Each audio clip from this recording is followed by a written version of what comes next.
Have you ever felt like economic reports are speaking in riddles? One headline screams robust growth, while another warns of impending recession. Employment figures look strong, yet consumer confidence seems to waver.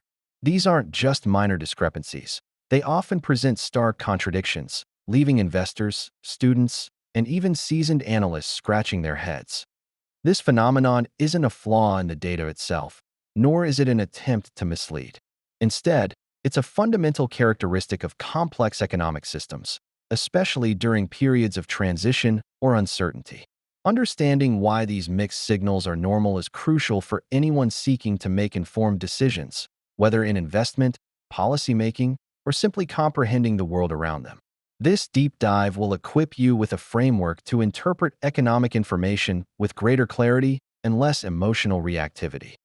This comprehensive analysis is designed to illuminate why economic data frequently sends mixed signals, even when the underlying information is accurate and meticulously reported. We aim to provide an objective, neutral, and analytical perspective, fostering a deeper understanding of economic dynamics. By the conclusion of this exploration, you will possess a clearer grasp of why diverse indicators inherently measure distinct facets of economic reality. The profound importance of timing in economic data, often overlooked in headline summaries. How to systematically interpret conflicting data without prematurely concluding that something is fundamentally wrong or deceptive. Our objective is not to predict future economic trajectories or to encourage reactive responses to daily headlines. Instead, this educational journey focuses on building a robust analytical framework.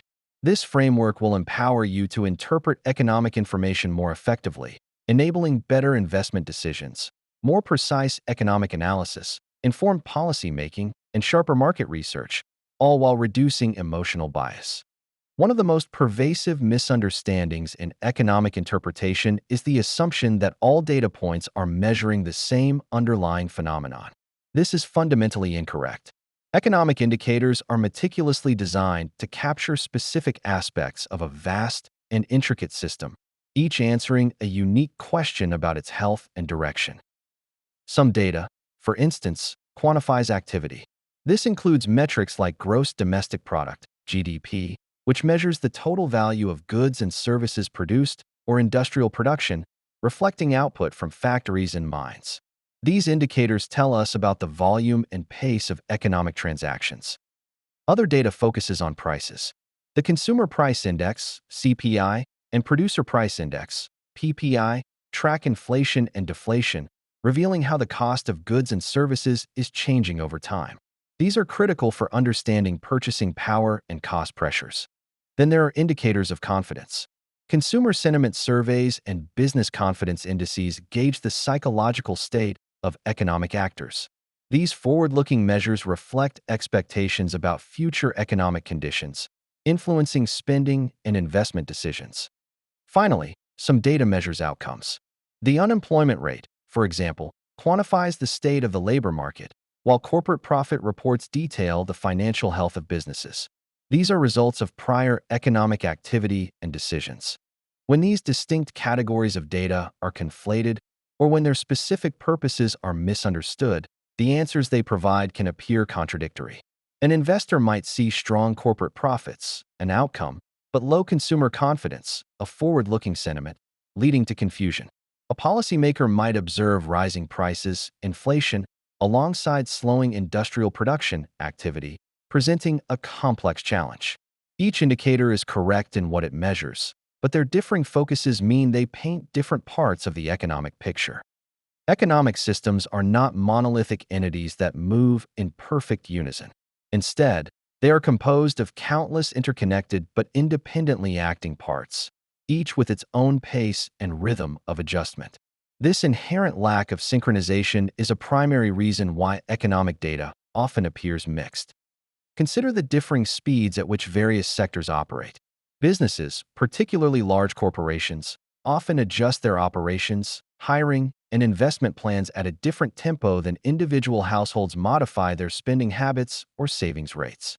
Labor markets, characterized by hiring and firing cycles, typically respond with a lag compared to the more fluid movements seen in financial markets, where asset prices can shift dramatically in moments. Furthermore, the dynamics of prices can diverge significantly from the dynamics of production. For example, supply chain disruptions might cause prices to surge even as overall production levels remain stagnant or decline. This creates a complex interplay where different segments of the economy are experiencing distinct conditions simultaneously. This asynchronous nature means that during periods of economic transition, whether moving into a boom or a slowdown, some areas of the economy will inevitably decelerate while others continue to expand or contract at their previous pace. Data reflects this uneven adjustment, presenting a mosaic of information rather than a single, clean, and easily digestible narrative. For economists analyzing the overall health of the economy, understanding these differential speeds is paramount. For investors, it means that a strong performance in one sector does not guarantee similar strength across the board. Policymakers must navigate these varied responses when designing interventions, recognizing that a policy beneficial to one sector might have unintended consequences elsewhere due to these timing differences. Much of the confusion surrounding economic data stems from a fundamental misunderstanding of the difference between levels and rates of change. While both are crucial for a complete economic picture, they describe distinct aspects of reality, and conflating them can lead to significant misinterpretations. Take inflation data as a prime example. Economic reports often focus on the rate at which prices are rising. For instance, the annual percentage change in the Consumer Price Index. If this rate slows from 8% to 4%, economists and analysts might report an improvement in inflation, indicating that price increases are moderating. However, consumers experience the level of prices. If prices have already risen significantly over several years, a slowdown in the rate of increase does not mean prices are falling. It simply means they are rising less quickly from an already elevated base. For the average household, the cost of living may still feel exceptionally high and burdensome, even if the inflation rate is technically improving. Their purchasing power remains diminished by the accumulated price increases. Both perspectives are entirely correct within their own frames of reference. The data accurately reflects a deceleration in the pace of price increases, which is a positive development from a macroeconomic stability standpoint. Simultaneously, the individual's experience of persistently high prices is also a valid reality, reflecting the cumulative impact of past inflation. For investors, understanding this distinction is vital. A slowing inflation rate might signal a potential shift in monetary policy, influencing bond yields and equity valuations. Yet, businesses conducting market research must acknowledge that consumers' perception of high price levels will still impact their spending behavior and demand for certain goods, regardless of the rate of change. Policymakers, too, must balance the statistical improvement in inflation rates with the very real and often difficult financial realities faced by the general public. Failing to differentiate between levels and changes can lead to flawed analysis and ineffective strategies across all these domains. Most economic data, by its very nature, is backward-looking. It serves as a historical record, summarizing events that have already transpired. When the Bureau of Labor Statistics releases unemployment figures, or the Commerce Department publishes GDP data, they are reporting on what has happened in the preceding weeks or months. Your personal experience, however, is inherently present-looking. You are living in the current moment, reacting to immediate conditions and making decisions based on your real-time observations. Financial markets, on the other hand, are often forward-looking, attempting to discount future events and anticipate economic shifts well in advance. This fundamental difference in temporal orientation creates a significant time gap between reported data, lived experience, and market expectations. During periods of economic stability, this gap is often barely noticeable.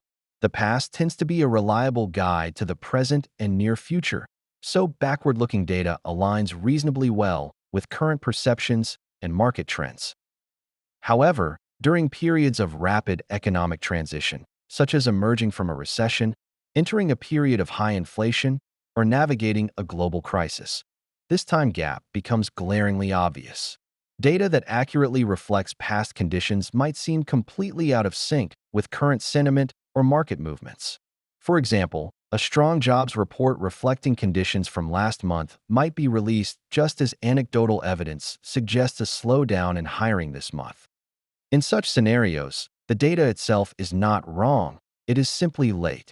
It provides an accurate snapshot of a previous moment, which may no longer fully represent the evolving present. For investors, this means relying solely on lagging indicators can lead to missed opportunities or delayed reactions. For economists and analysts, it underscores the need to consider the vintage of data and its relevance to the current economic phase. Policymakers must be particularly cautious, as decisions based on purely backward-looking data during a dynamic period could be miscalibrated for the actual conditions they aim to address. Understanding this temporal lag is crucial for a nuanced and effective interpretation of economic signals. To navigate the temporal complexities of economic data, economists categorize indicators into three broad types: leading, coincident, and lagging. Understanding these distinctions is paramount for anyone attempting to interpret economic signals, as their disagreement often signifies an economy in motion rather than one that is fundamentally broken. Leading indicators are designed to anticipate future economic activity. They typically change direction before the broader economy does. Examples include new building permits, manufacturers' new orders for capital goods, consumer confidence indices, and stock market performance. Investors closely watch leading indicators for clues about future market trends and potential investment opportunities. For market researchers, these indicators can signal shifts in consumer demand or business investment cycles. Coincident indicators move in tandem with the overall economy, reflecting its current state. These include measures like gross domestic product, GDP, industrial production, personal income, and employment levels. They provide a real-time snapshot of economic conditions, confirming what is happening right now. Economists use coincident indicators to assess the current phase of the business cycle. Lagging indicators change direction only after the economy has already shifted. They confirm past trends and help to validate earlier predictions made by leading indicators. Examples include the unemployment rate, corporate profits, and the average duration of unemployment. While backward-looking, lagging indicators are crucial for confirming the severity and duration of economic shifts. Policymakers often use these to evaluate the effectiveness of past interventions. When these three types of indicators disagree, for instance, leading indicators are pointing down, coincident indicators are still strong, and lagging indicators remain positive, it is often a clear sign that the economy is in a state of transition. This is not a sign of data error, but rather a reflection of the sequential nature of economic cycles. For students of economics, grasping this framework provides a powerful tool for analyzing business cycles.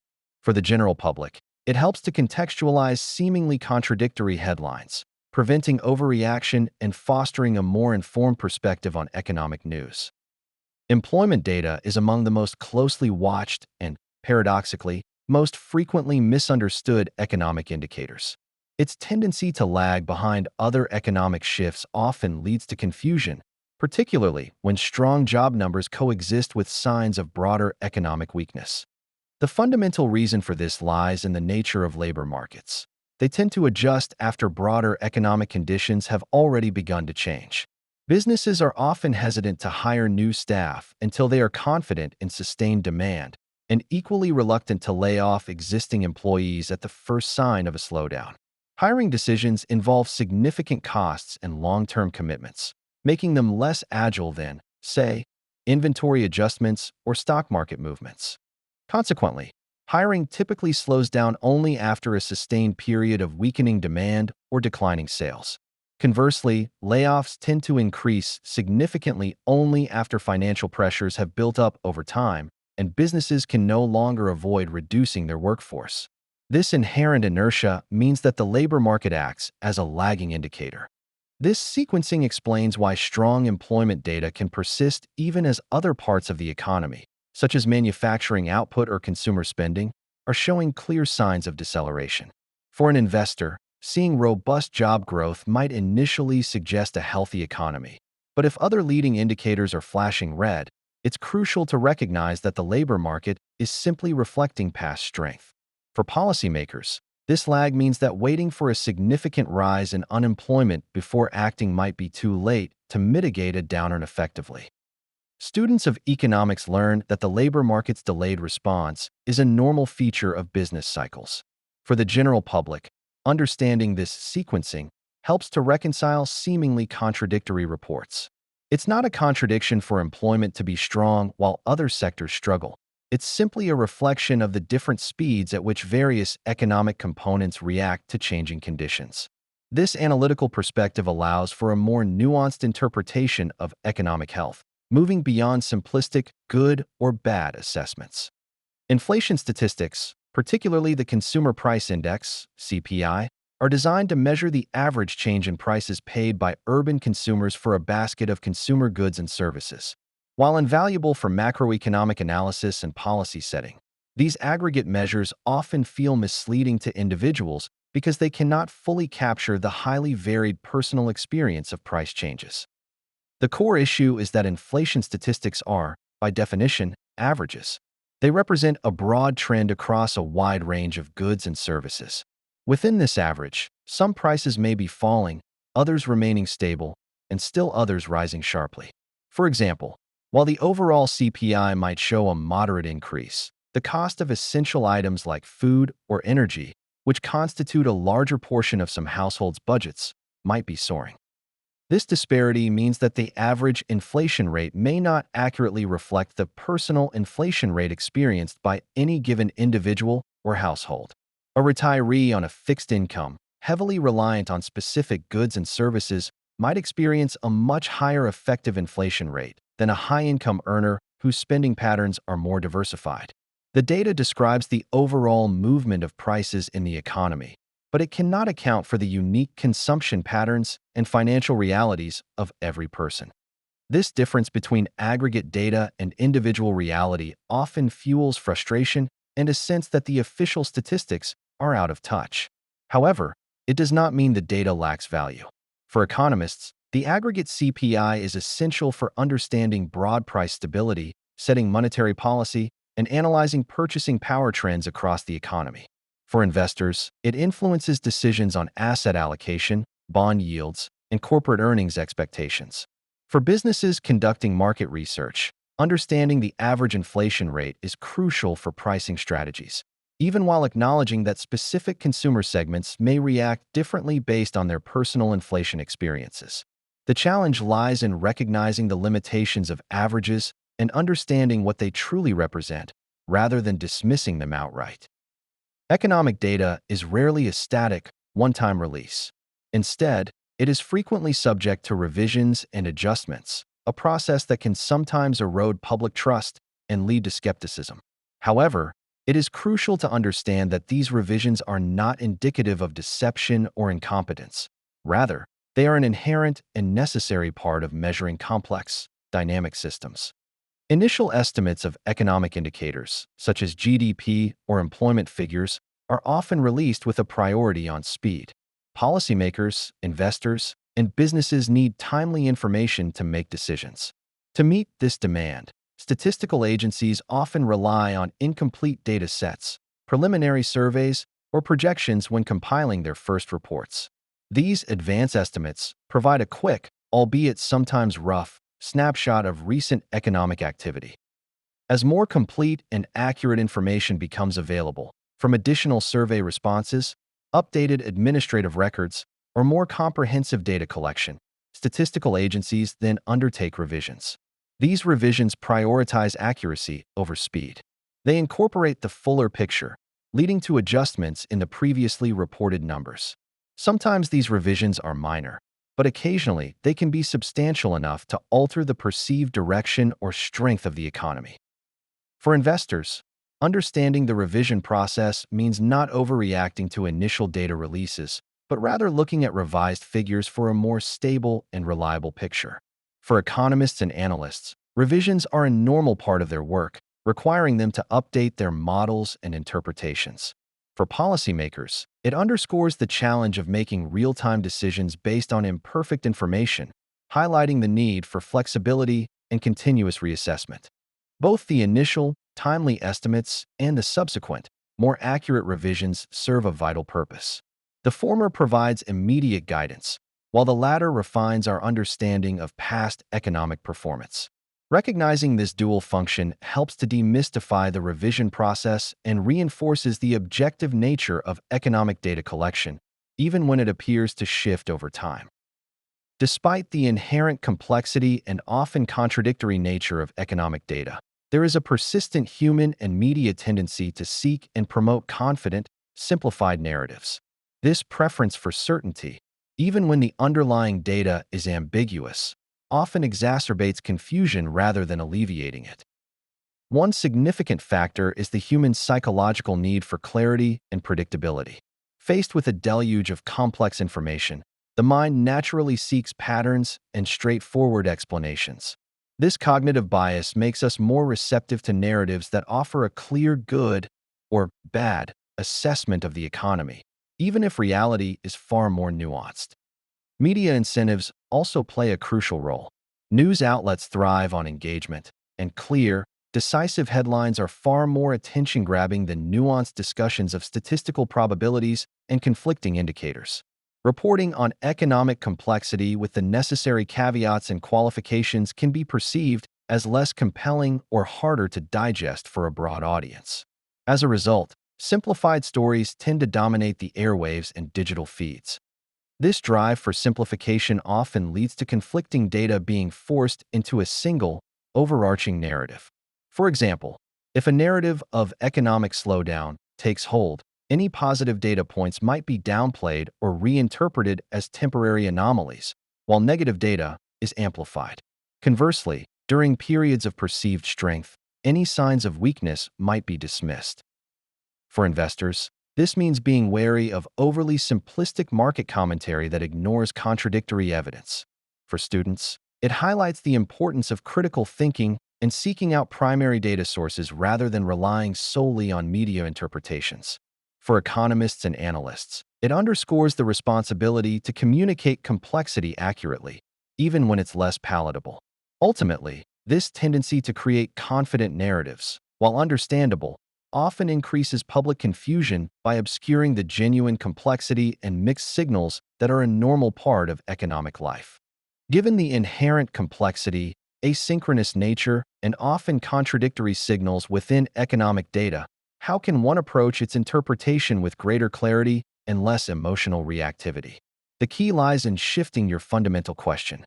Instead of reflexively asking, is this data good or bad for the economy? Or does this mean the market will go up or down? A more useful and analytically robust question is, what specific part of the economic system does this particular indicator measure, and what is its typical timing? This reframing transforms potential confusion into valuable context. When you encounter a new economic report, pause and consider its specific focus. Is it measuring consumer spending, activity, inflation, prices, business sentiment, confidence, or unemployment and outcome? Is it a leading, coincident, or lagging indicator? By placing each data point within its appropriate category and temporal context, you begin to build a more comprehensive and nuanced understanding of the overall economic landscape. Economic data should not be viewed as a definitive verdict or a crystal ball predicting the future. Instead, each report is merely a snapshot, a single piece of a much larger, constantly evolving puzzle. By understanding what each snapshot represents and how it relates to other pieces, you can avoid the trap of overreacting to isolated figures. This analytical approach empowers investors to make more informed decisions, enables economists to build more accurate models, assists policymakers in crafting more effective interventions, and helps the general public to navigate economic news with greater confidence and less anxiety. This episode has laid a crucial foundation by explaining why economic signals frequently conflict. We've explored the distinct realities measured by different indicators, the asynchronous nature of economic components, the critical difference between levels and rates of change, and the temporal lags inherent in data reporting. This understanding is fundamental to developing a sophisticated view of the economy. In our next episode, we will build upon this framework by delving deeper into the practical application of leading, coincident, and lagging indicators. We will focus specifically on how to recognize and interpret timing differences more clearly, providing concrete examples and strategies for integrating these insights into your analytical process. Each episode in this series is designed to progressively build your understanding, equipping you with the tools to interpret complex economic information with greater precision and confidence. You now possess a more profound understanding that mixed economic signals are not evidence of systemic failure, data inaccuracy, or intentional deception. Rather, they are a natural and expected reflection of the intricate dynamics of a complex economy.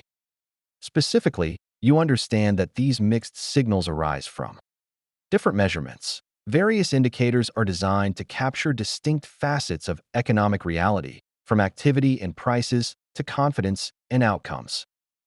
Different timelines.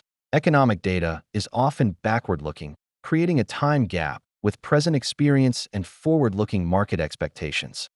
Different parts of the economy adjusting at different speeds. Sectors and actors within the economy do not move in perfect synchronization, leading to asynchronous responses to economic shifts. Armed with this robust framework, economic information will become significantly easier to interpret.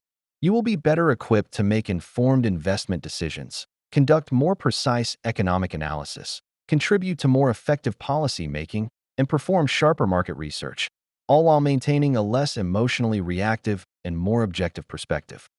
Please like this video if you have enjoyed it or received any benefit from it. Every one of your likes truly encourages us to continue creating helpful content. Thank you for watching and have a blessed day.